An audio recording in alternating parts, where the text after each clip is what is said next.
Assalamualaikum warahmatullahi wabarakatuh. Gimana kabarnya hari ini? Baik. Sebelum dimulai, kita cek koneksi dulu ya.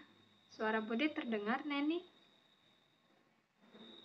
Terdengar, Bu. Baik. Kalau yang lain gimana? Bisa pada ikut nggak katanya? Berdoa dalam mulai. Tadi sudah berdoa bersama ya, mudah-mudahan ditambahkan ilmu dan pemahaman kita ya dalam mempelajari IPA.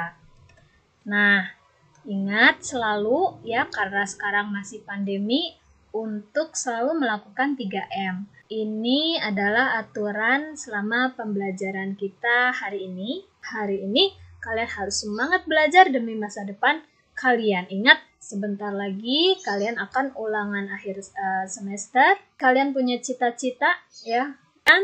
Nah, ini ya. Minggu lalu kalian kan sudah belajar tentang hukum Coulomb ya. Kemudian kalian juga sudah belajar tentang muatan listrik. Nah, kalau kamu baca-baca lagi di bahan ajar, sebenarnya keduanya itu akan berkaitan dengan istilahnya medan listrik. Oke, ini adalah tujuan pembelajaran kita kali ini, ada 7 ya. Kenapa sih kita penting mempelajari medan listrik? Nah, ini tentu saja berkaitan dengan bagaimana sih suatu muatan bisa mempengaruhi muatan lain yang berada tidak jauh darinya.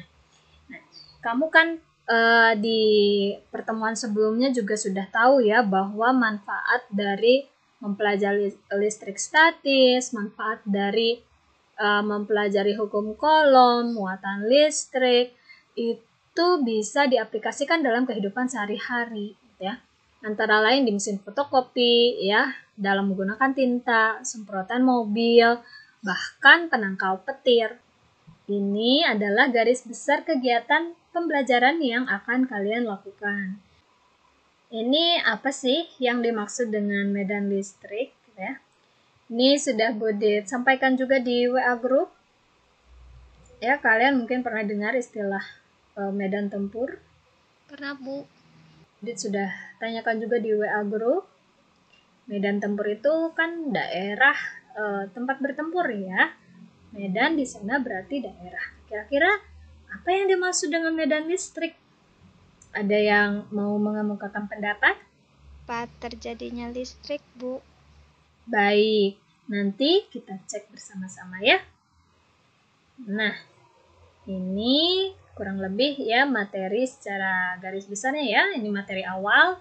Jadi medan listrik itu merupakan daerah di sekitar muatan yang dapat menimbulkan gaya listrik terhadap muatan lain dan bisa digambarkan oleh serangkaian garis gaya listrik yang arahnya keluar atau ke dalam muatan.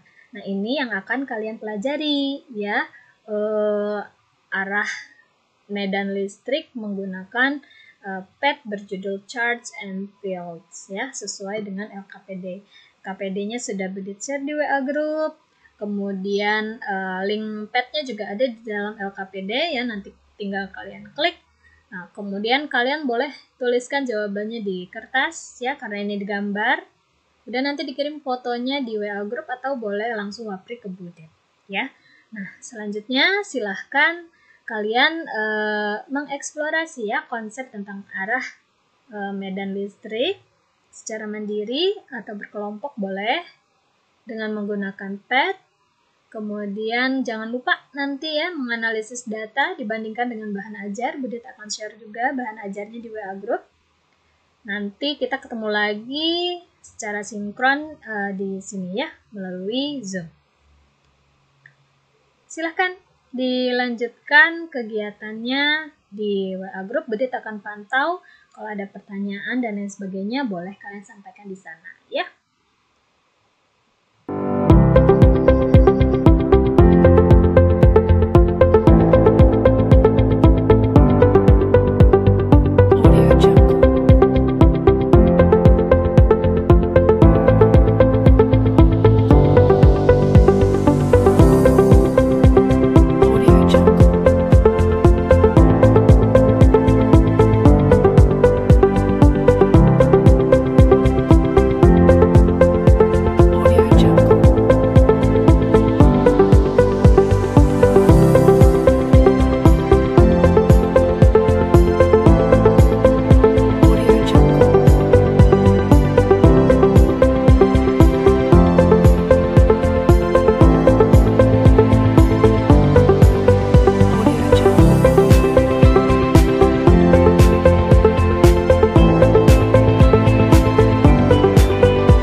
sudah masuk semua ya ke sini?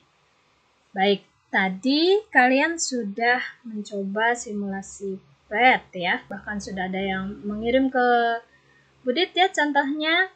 Hasil pekerjaannya itu sudah baik, tanda panahnya sudah betul.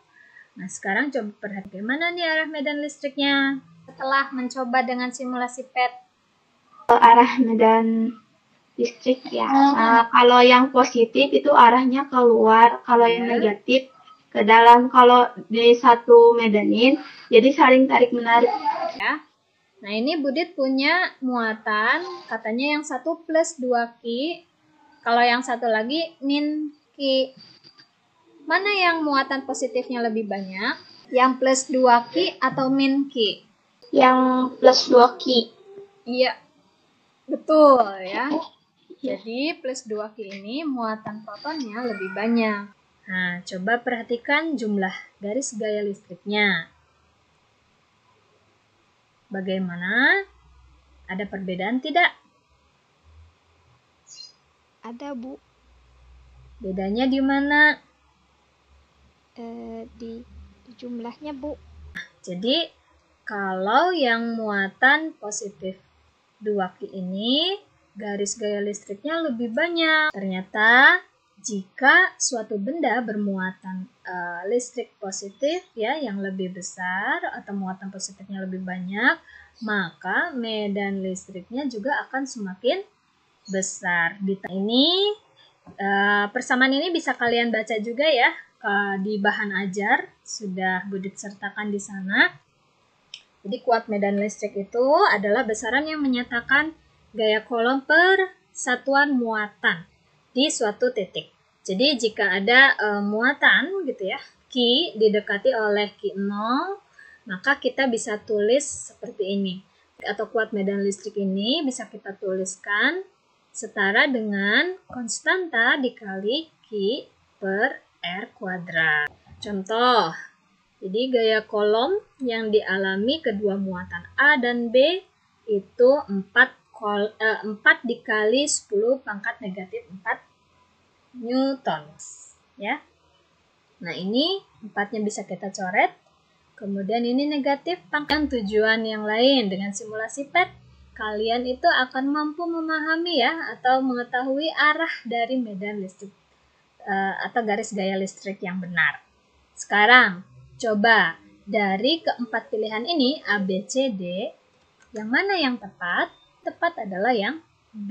Begitu ya. Iklan kita yang kedua berarti cukup sampai di sini. Selanjutnya akan Budit kirim link ya untuk refleksi diri, kemudian untuk evaluasi kan di WA group untuk kegiatan akhir pembelajaran kita hari ini ya. Terima kasih sudah bergabung di sesi sinkron.